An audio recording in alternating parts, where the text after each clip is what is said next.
The 5 Songs of King Wulfharth. Shore's Tongue.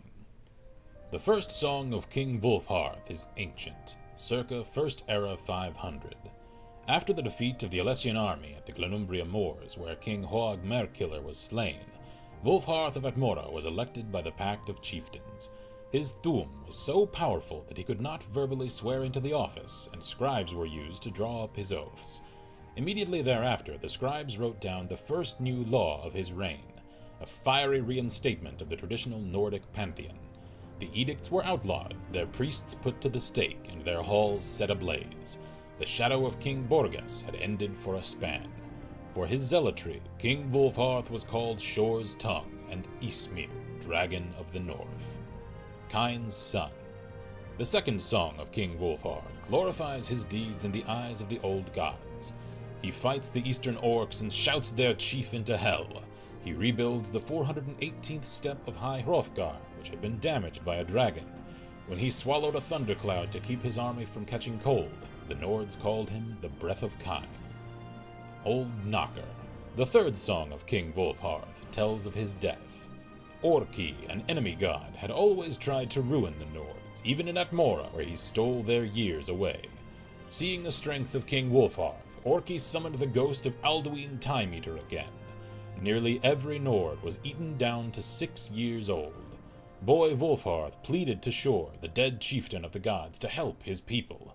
Shore's own ghost then fought the Time Eater on the spirit plane, as he did at the beginning of time, and he won, and Orki's folk, the orcs, were ruined. As Boy Wulfharth watched the battle in the sky, he learned a new Thu'um: what happens when you shake the dragon just so. He used this new magic to change his people back to normal.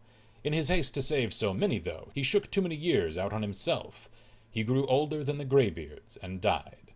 The flames of his pyre were said to have reached the hearth of Kain itself. The Ash King. The fourth song of King Wulfharth tells of his rebirth. The dwarves and devils of the eastern kingdoms had started to fight again, and the Nords hoped they might reclaim their ancient holdings there because of it. They planned an attack, but then gave up, knowing that they had no strong king to lead them. Then in walked the Devil of Dagoth, who swore he came in peace. Moreover, he told the Nords a wondrous thing. He knew where the heart of Shore was. Long ago the chief of the gods had been killed by elven giants, and they ripped out Shore's heart and used it as a standard to strike fear into the Nords. This worked until Ysgramor shouted some sense, and the Nords fought back again. Knowing that they were going to lose eventually, the elven giants hid the heart of Shore so that the Nords might never have their god back. But here was the Devil of Dagoth with good news. The dwarves and devils of the Eastern Kingdom had his heart, and this was the reason for their recent unrest. The Nords asked the Devil of Dagoth why he might betray his countrymare so, and he said that the devils have betrayed each other since the beginning of time, and this was so, and so the Nords believed him. The tongue sung Shore's ghost into the world again. Shore gathered an army as he did of old, and then he sucked in the long-strewn ashes of King Wulfharth and remade him, for he needed a good general. But the Devil of Dagoth petitioned to be that general too, and he pointed out his role as the blessed harbinger of this holy war. So Shore had 2 generals, the Ash King and the Devil of Dagoth, and he marched on the eastern kingdoms with all the sons of Skyrim. Red Mountain. The 5th song of King Wulfharth is sad. The survivors of the disaster came back under a red sky. That year is called Sun's Death. The Devil of Dagoth had tricked the Nords, for the heart of Shore was not in the eastern kingdoms, and had never been there at all. As soon as Shore's army had got to Red Mountain, all the devils and dwarves fell upon them. Their sorcerers lifted the mountain and threw it onto Shore, trapping him underneath Red Mountain until the end of time. They slaughtered the sons of Skyrim, but not before King Wulfharth killed King Dumalakath the dwarf orc, and doomed his people.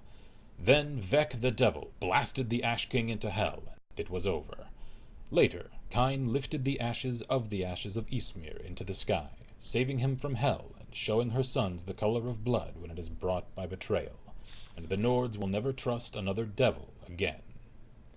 The Secret Song of Wulfharth Ash King. The Truth at Red Mountain. The heart of Shore was in Resdane, as Dagoth-Ur had promised. As Shore's army approached the westernmost bank of the inner sea, they stared across at Red Mountain, where the Dwemer armies had gathered. News from the scouts reported that the Chimeri forces had just left Narcissus, and that they were taking their time joining their cousins against the Nords. Degath-ur said that the tribunal had betrayed their king's trust, that they sent Degath-ur to Lorkhan, for that is what they called Shor and Resdain, so that the god might wreak vengeance upon the dwarves for their hubris, that Nerevar's peace with the Dwemer would be the ruin of the Velothi Way. This was the reason for the slow muster, Degath-ur said. The armies grow. And Lorkhan, for that is what they called Shor and Resdain, said, I do not wreak vengeance on the dwarves for the reasons that the tribunal might believe I do. Nevertheless, it is true that they will die by my hand, and any whoever should side with them. This Nerevar is the son of Boethia, one of the strongest Padomaics. He is a hero to his people, despite his tribunal, and he shall muster enough that this battle will be harder going still. We will need more than what we have. And so Degath-ur, who wanted the dwarves as dead as the tribunal did, went to Kogoran and summoned his house Chapthil, his Nixhounds, his wizards, archers, his stolen men of brass. And the Ash King, Wulfharth, hoary Ysmir, went and made peace with the orcs in spite of his Nordic blood, and they brought many warriors but no wizards at all. Many Nords could not bring themselves to ally with their traditional enemies, even in the face of Red Mountain. They were close to desertion. Then Wulfharth said, Don't you see where you really are? Don't you know who Shor really is? Don't you know what this war is? And they looked from the king to the god to the devils and orcs, and some knew, really knew, and they are the ones that stayed. The Doom Drum. Nerevar carried Keening, a dagger made of the sound of the shadow of the moons. His champions were Dumak Dwarf King, who carried a hammer of divine mass, and Alandro Sul, who was the immortal son of Azura and wore the Wraith Mail. They met Lorkhan at the last battle of Red Mountain. Lorkhan had his heart again, but he had long been from it, and he needed time. Wulfharth met Sul, but could not strike him, and he fell from grievous wounds, but not before shouting Sul blind. Degath-ur met Dumak and slew him, but not before Sunder struck his lord's heart. Nerevar turned away from Lorkhan and struck down Degath-ur in rage, but he took a mortal wound from Lorkhan in turn. But Nerevar feigned the death that was coming early, and so struck Lorkhan with surprise on his side. The heart had been made solid by Sunder's tuning blow, and Keening could now cut it out. And it was cut out, and Lorkhan was defeated, and the whole ordeal was thought over.